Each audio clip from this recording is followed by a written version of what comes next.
All right, Richard. Yep, all good. You over? Hey, Richard Joe!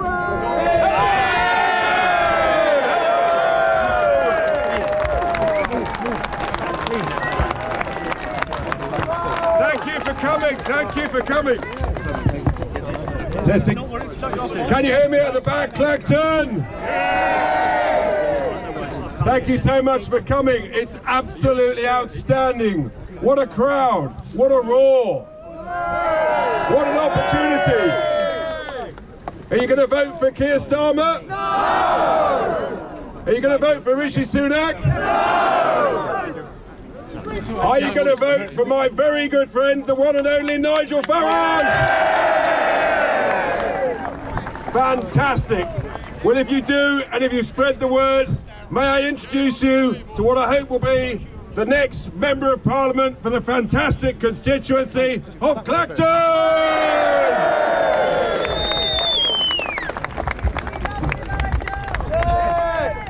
Go wrong. Hello, Clacton! Good afternoon, everybody. It's fantastic to be back here. This place played a pivotal role back in 2014, and it got us. Without Clacton, Brexit would not have happened. So thank you, Clacton. And I campaigned here with Douglas Carswell, your MP, and in the end, we made an offer to the British people. We could get back our independence and control of our borders. But what has happened? The Conservatives have betrayed that trust. They've opened up the borders to mass immigration like we've never seen before. And they deserve to pay a price for that. A big price for that. As for Labour, well, I've got no confidence that they'll reduce the numbers coming in either. And you know the problem? These people, unlike you in Clacton, they're not genuinely patriotic people. They don't believe in Britain and the British people the way you do. But am I right in thinking?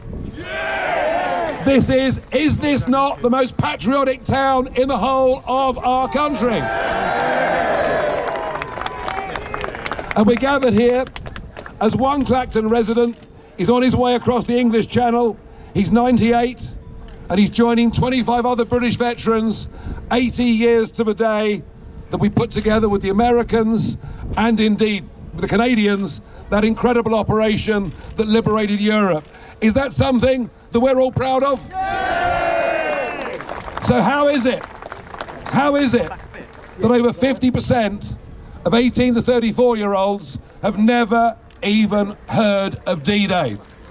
It is a complete failure of the education system.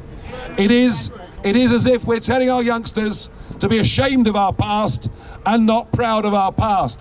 And this has happened under Labour and Conservative governments.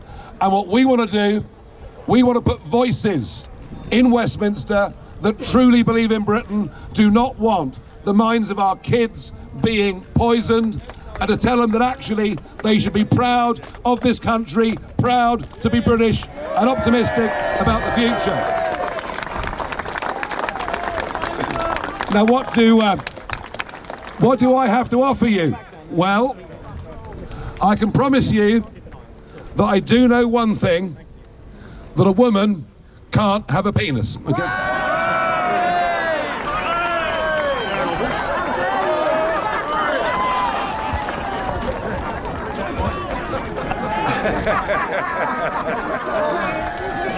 That's all right, can't be laughing about it. That's all right. You won't get any woke PC nonsense from me because I've always told it as it is, stood up for what I believed in, and in over 20 years in the European Parliament, getting up, giving those speeches, being involved in those fights, I can tell you after 20 years there, I enjoyed it much more than they did.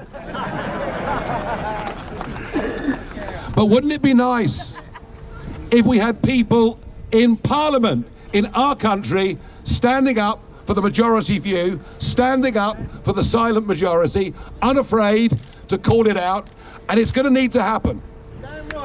It's going to need to happen big time, because this election effectively is over. That breach of trust from the Conservatives means they're finished. They're finished, they're done. We are going to get a Labour government. Whether you like it or not, we're going to get a Labour government. The question is, who is going to be the voice of opposition? Who is going to be the voice of opposition? And Reform UK, I want Reform UK with me at the helm to be in Parliament, and I promise you, I'll liven it up a lot from what it currently is.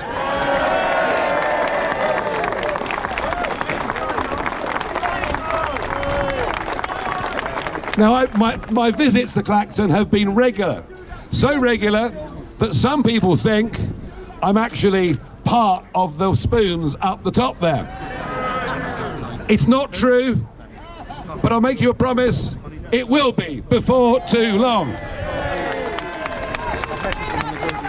We are here as a party to stand up for the little guy, to stand up for the little woman. We've had enough of government that bows down to big business. Big businesses who will willfully employ foreign workers undercutting British workers. We want to get British people back to work. We want small business to be given the chance to flourish, as opposed to being punished as it is by government after government. And my record is I take on the European Union. I take on the banking establishment. And what I will do if you give me the honour of being your Member of Parliament, I will stand up and fight for people. I will stand up and fight for small businesses against the regulators. I will stand up and fight for people to get their rights. I will stand up and fight to make sure that schools are not poisoning the minds of your children and grandchildren.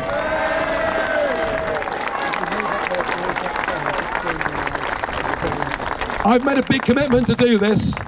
I've got to tell you, my life in the last couple of years has really been pretty easy. I've loved being at GB News. I've loved the things that I do. How many GB News fans here? I've loved all of that, but I'm making a commitment that I will spend a considerable amount of my time in this constituency with you, fighting for those who don't have their own voice, fighting for those who've been downtrodden. And I hope that having a national figure representing this constituency will put Clacton on the map. No longer will you be at the end of the line. No longer will you be ignored. And I hope and believe that I can help get investment coming in to this constituency, which will bring jobs, and hopefully well-paid jobs. So I will stand up and fight for you. I will give you of my best, and I'll do what I've done for the last quarter of a century in politics. I will be unafraid, despite what everybody says, despite what names they call me. They're so stupid. It only encourages me, really. In fact, send me to Parliament to be a bloody nuisance.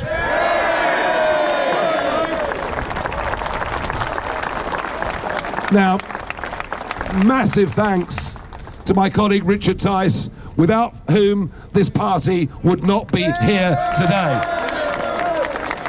He kept this going, and I'm thrilled that he did it. But let me say this to you. Thank you for coming along this morning in such unbelievable numbers. Always risky doing an outdoor event, but you're here. But I want to ask this of you. Coming along, enjoying the circus, agreeing with me, or disagreeing, but agreeing with me is one thing. But what we need is to reactivate a people's army. A people's army against the establishment. A people's army who want to get this country back on track. A people's army who want to be represented by people who think like they do. So let me ask you, will you commit? Will you commit to do your bit? Will you commit to help? Will you commit to go out there, deliver leaflets, put up posters, do all that? If you commit to help me in this campaign, put your hands up now. Right, you've all made me a promise. We've got people here with clipboards. We'll take your emails, we'll take your phone numbers, and I look forward to seeing you over the course of the next few weeks, and I hope over the course of many, many years to come. I didn't know 3 days ago. I didn't know 3 days ago that I was going to be here doing this. My big thanks to Tony McIntyre. Tony was going to stand for reform in this constituency. He has very gracefully stood aside.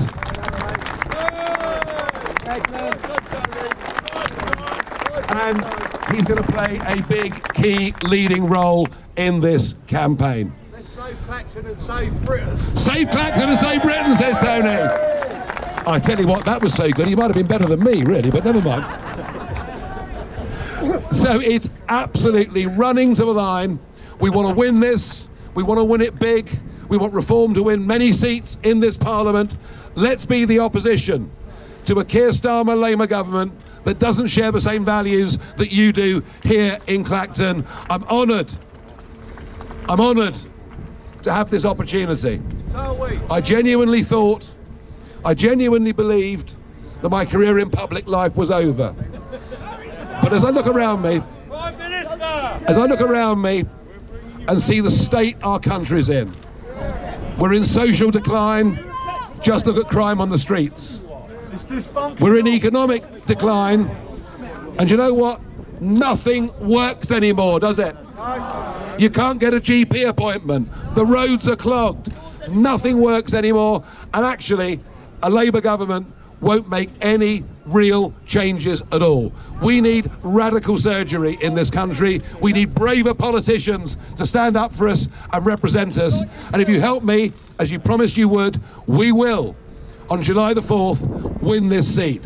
I'm humbled to be here. I'm flattered by your reception, and I promise I will do my best. Thank you.